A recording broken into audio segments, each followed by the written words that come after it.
కూర్చుంటాం. ఈ ప్లేసు ఎవరో ఎవరైతే కార్తీక మాసంలో భగవంతుని సన్నిధిలో విభూతిలో పుష్పలో సంతోషంలో భక్తిలో పారాయణ చేస్తారు. వాళ్ళు సాక్షాత్తుగా పారాయణతో నారాయణ స్వరూపంలో చెప్పేసి శాస్త్రం చెబుతున్నారు. ఇంతటి మహత్తరమైనటువంటి పుణ్యాన్ని మనందరికీ కల్పించినటువంటి మనకు స్వామి వారి ఒకసారి అభినందన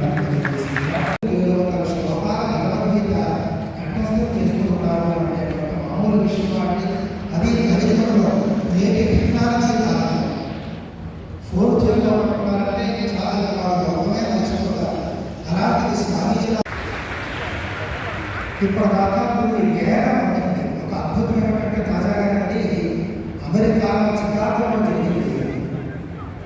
ఒక 10,000 మంది అమెరికా దేశంలో వచ్చి భగవద్గీత పారాయణ చేయడం ఇంతకంటే విద్యోగం ఇంతకంటే అద్భుతంగా ఉంటుంటారు. ఇదంతా కూడా పూజ్య స్వామి వారి యొక్క మహాసంకల్పం మాత్రమే అండి. నేను ఎక్కువ మాట్లాడను. వారి యొక్క కృషి ఎంత గొప్పగా ఉంది అని మనం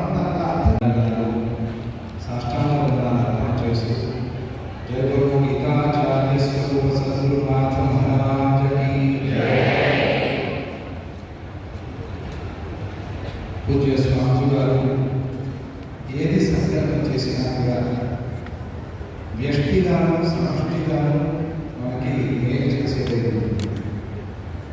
వ్యష్టి అంటే ప్రతి ఒక్కరికి ఇండివిజువల్గా మంచి జరగాలి. సమష్టి అంటే సామాజికంగా పూర్తి సమాజాన్ని మేలు జరగాలి. గీతాచార్యుడు కూడా అదేవిధంగా భగవద్గీతను ఉపదేశం చేశాడు, అర్జునుడికి ఉపదేశం చేశాడు. అది మాత్రమేనా కాదు, ఆ అర్జునుడు అనేటువంటి ఆ నెపంతో మనందరికీ కూడా భగవద్గీత ఉపదేశం చేశాడు. కానీ ఇది మనం మర్చిపోయాం. అందుకే పూజ్య స్వామి వారు ఈ యాత్రలో చిత్రాన్ని క్షేత్రంలో అనుగ్రహాలను జరిపించి ఇక్కడ ఈ క్షేత్రంలో ఈ స్టేడియంలో నిన్నటి రోజు వ్యక్తిగా ప్రతి ఒక్కరికి కూడా మంచి జరగాలి. ఇది మ్యాక్రోగా మైక్రోగా స్వామి వారు ఆలోచించేటువంటి ఒక విధానం. ఒక శిష్యుడు గురువుగారిని అడిగాడు, గురువుగారిని నేను చదువుతూనే ఉన్నాను, నాకు అర్థం కావట్లేదు, ఏం ప్రయోజనం అంటే గురువుగారు ఒక జల్లెడ చూపించి తుప్పు పట్టిన జల్లెడ దాన్ని నీటి తీసుకురా అని చెప్పారు. ఆ శిష్యుడు గురువు చెప్తారు కదా, నాదం లేక నీటి తేవడానికి ప్రయత్నం చేస్తున్నాడు. జల్లెడలో నీటి తెలుస్తాయా? ఎన్నిసార్లు ప్రయత్నం చేసినా కూడా వీడు నిలవలేదు. ఇక జాతి కాక గురువు గారు ముందు ఆ జల్లెడ పడేసి వాడు కూడా పడి నమస్కారం చేసి, గురువుగారు ఆ పదం ఆపలేదు, మీరు చెప్పారు చేశాను, కానీ దానివల్ల ఏంటి ప్రయోజనం అని అడిగారు. అడిగితే గురువుగారు చెప్పారు కదా, జాగ్రత్తగా గమనించుకున్నాను, ముందు నేను చెప్పినప్పుడు తుప్పు పట్టిన జల్లెడ ఇప్పుడు ఎలా ఉంది అంటే అటు ఇటు చూసి గురువు గారు నేను చెప్పింది నిజమే, తుప్పు అయితే వదిలింది అన్నమాట. అలాగే మనలో ఉన్న తుప్పు వదిలించడానికే స్వామి వారి భగవద్గీత అనే మహాయజ్ఞాన్ని మన కోసం తీసుకుంటారు. అందువల్ల మాకు అర్థం కాలేదు అనుకోవాల్సిన సమయం. పిల్లలు అడుగుతారు, అడిగినప్పుడు కూడా మీరు మాట చెప్తారు. భగవద్గీత చదివితేనే చాలు, మనలో ఉండే ఎక్కుపోతుంది, మనకు పరమ శాంతి అనేది లభిస్తుంది. ముఖ్యంగా మనము స్వామిజీ గారికి ఇంకా దగ్గర అవుతాము. గురువు సన్నిధిలో ఉంటే గురువు దగ్గర ఒకే ఒక కారణంతో నేర్చుకున్న వాళ్ళే చాలా మంది ఉన్నారు. స్వామిజీ గారికి ఎలా దగ్గర అవుతాము అంటే భగవద్గీత నేర్చుకుంటే దగ్గర అవుతాం. ఆ ప్రకారంగా ధర్మం ప్రచోదనం అందరిలో కూడా కలిగిస్తూ మన సనాతన ధర్మం నిలవాలి అంటే కూడా మనం భగవద్గీతను పట్టుకోవాలి, భగవద్గీతను ప్రచారం చేయాలి. ప్రచారం ప్రసారం అనేది ఈరోజు ఎవరెవరైతే చేరారో అందరూ కూడా ఒక సంకల్పం చేసుకోండి అని స్వామి వారు ఎప్పుడు చెప్తారు. ప్రతి ఒక్కరు కనీసం 10 మందికి భగవంతుని నేర్పాలి అనే ఒక సంకల్పం చేసుకోండి. ఎంతమంది తయారవుతారు ప్రపంచం నిరంతరం అలా తయారయ్యారు.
జెండా ఇవ్వమని